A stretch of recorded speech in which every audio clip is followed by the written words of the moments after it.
देखिए, हमें समझना पहले ये है कि जो इकोनॉमिक डिजाइन है, चाहे वो अमेरिका में है, चाहे यूरोप में है, चाहे वो भारत में जिसका पालन हो रहा है, वो डिजाइन ही यही कहता है कि एग्रीकल्चर को खत्म करना है। हमें ये समझना बहुत जरूरी है। अब देखिए, अमेरिका में किसान खत्म हो चुके हैं, हार्डली 2% से पॉपुलेशन से कम रह गए हैं। यूरोप में हर मिनट में एक किसान खेती छोड़कर जा रहा है।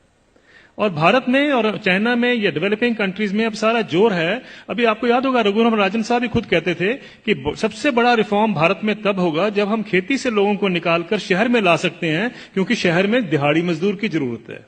ये हमें समझना है, ये इकोनॉमिक पॉलिसी का डिजाइन है। अगर आप नेशनल स्किल पॉलिसी का डॉक्यूमेंट देखें तो उसमें लिखा हुआ है कि 57% से हमें, पहले तो उन्होंने 18% कहा था, 18% पे हम गांव की जो एग्रीकल्चर की जो पॉपुलेशन उस पर ले आएंगे। फिर उन्होंने कहा 38% पे अब आ गए हैं, 57 से 38% कर देंगे वो 2022 तक। यानी ये सोची समझी रणनीति का एक हिस्सा है कि किसानों को खेती से बेदखल करना है, शहरों में लेके आना है। ये हमें जानना बहुत जरूरी है। जब हम ये जान जाते हैं तो उसके लिए जो पूरा इकोनॉमिक ढांचा बनाया जाता है। अब जैसे बताया आपने पहले कि देखिए क्राइसिस है, इतने सालों से किसान को इनकम नहीं मिल रही है। जब हम दूसरे सेक्शन को देखते हैं, मैं इसका एक उदाहरण देता हूं सिंपल सा। 1970 में गेहूं का दाम 76 रुपए प्रति क्विंटल था, जो 2015 यानी 45 साल के बाद बढ़कर 1450 रुपए प्रति क्विंटल हो गया 2015 में। उसी दौरान मैंने बाकी सेक्शन ऑफ द सोसाइटी का हाल देखा, उनका क्या हुआ इनकम का।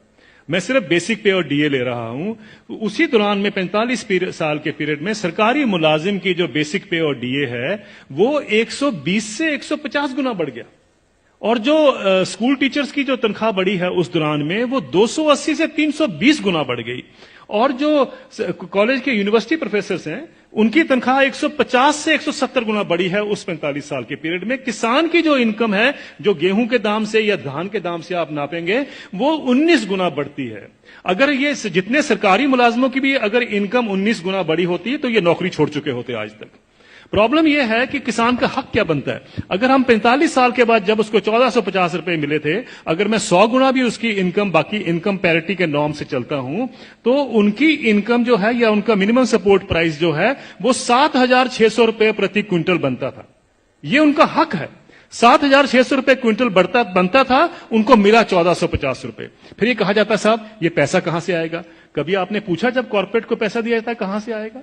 कभी आपने पूछा 7वां वेतन आयोग का पैसा कहां से आएगा? 7वां वेतन आयोग जब सारे देश में फैलाया जाएगा, अभी तो सिर्फ सेंट्रल गवर्नमेंट का है, तो क्रेडिट स्विस बैंक की स्टडी कहती है 4,80,000 करोड़ रुपए हर साल एडिशनल खर्चा होगा। किसी ने नहीं पूछा कि पैसा कहां से आएगा, किसी ने नहीं कहा कि फिस्कल डेफिसिट बढ़ जाएगा। आप किसान को 2 लाख रुपए दे दीजिए, 2 लाख करोड़ रुपए अनाउंस कर दीजिए साल का देंगे, हाहाकार मच जाएगा इस देश में। अरे ये पैसा व्यर्थ जा रहा है, ये लोग डिजर्व नहीं करते हैं, ये सारा कुछ होगा, फिस्कल डेफिसिट बढ़ जाएगा। लेकिन इंप्लॉइज के लिए किसी ने कहा फिस्कल डेफिसिट बढ़ जाएगा? ये सारी इकोनॉमिक नीतियां हमें जानने की जरूरत है। ये किस तरीके से डिजाइन बनाया गया है कि किसान को हम गरीब का गरीब ही रखें। और ये पॉलिसीज कितने दशकों से चलती आ रही है, सब सरकारें इसमें सम्मिलित हैं। अब आपका जो सवाल था कि ये क्या कारण है, इसका कोई बीच का रास्ता भी हो सकता है। बीच का रास्ता हम क्या ढूंढते हैं, मुझे एक छोटी सी बात बता दीजिए। जब आपका इनकम मिलती है, 7वां वेतन आयोग मिलता है या किसी को भी अपनी इनकम मिलती है, तो क्या कभी किसी ने सोचा है कभी किसान को कभी हाउस रेंट मिला हो, कभी एजुकेशन रेंट मिला हो, कभी हेल्थ अलाउंस मिला हो, कभी बच्चों के लिए मेडिकल अलाउंस मिला हो? किसानों को क्यों, ये क्या किसान नहीं क्या इस सोसाइटी में रहते हैं? सुप्रीम कोर्ट के जो ऑफिसर्स हैं उनको 21,000 रुपए कपड़ा धोने के लिए मिलता है हर साल का। डिफेंस वालों को 20,000 मिलता है हर साल का कपड़े धोने के लिए। और वो लड़ाई कर रहे हैं आजकल, डिफेंस वाले कह रहे हैं कि साहब सुप्रीम कोर्ट वालों को ज्यादा क्यों मिलता है, हम तो बॉर्डर पे रहते हैं। मेरा यह सवाल है, क्या किसान के पास कपड़े नहीं होते धोने को? कभी आपने सुना है कि किसान के कपड़े के लिए 20,000 रुपए भी कभी उसमें ऐड किया गया हो? मिनिमम सपोर्ट प्राइस में क्या करते हैं हम, जो उसकी लागत लगती है और फैमिली लेबर जो लगती है उसको जोड़ लेते हैं, बस यही। और अभी तो एम्प्लॉइज के लिए 108 अलाउंसेस भी होते हैं। अभी तो तनख्वाह और डीए के बाद 108 अलाउंस मिलते हैं। जिस भी सज्जन को 108 अलाउंस मिलते हैं उसको तनख्वाह की क्या जरूरत है, मुझे ये बता दीजिए। लेकिन अगर मिलते हैं तो मैं ये नहीं कहता कि नहीं मिलने चाहिए, लेकिन क्या किसान ने क्या गलत किया है कि उसको नहीं मिलते हैं? मैं ये कहना चाहता हूं, कभी किसान के एमएसपी में हाउस रेंट जोड़ा गया है, कभी उसका मेडिकल अलाउंस जोड़ा गया है, कभी उसके बच्चों के लिए एजुकेशन अलाउंस जोड़ा गया है? क्यों? क्या उसने बच्चे नहीं पालने हैं? हम ये क्यों मान के चलते हैं कि किसान तो हमारे देश के ऊपर बोझ है, इसके ऊपर हम दान कर रहे हैं? आप दान नहीं कर रहे हैं, आप उसको एक्सप्लॉइट कर रहे हैं, आप किसान को निचोड़ रहे हैं और उसी के साथ आपकी अर्थव्यवस्था चलती है। यह अर्थव्यवस्था के जब तक हम ढांचे को नहीं देखेंगे, हमें समझ नहीं आएगा कि किसान को मार इतने सालों से क्यों पड़ रही है। क्या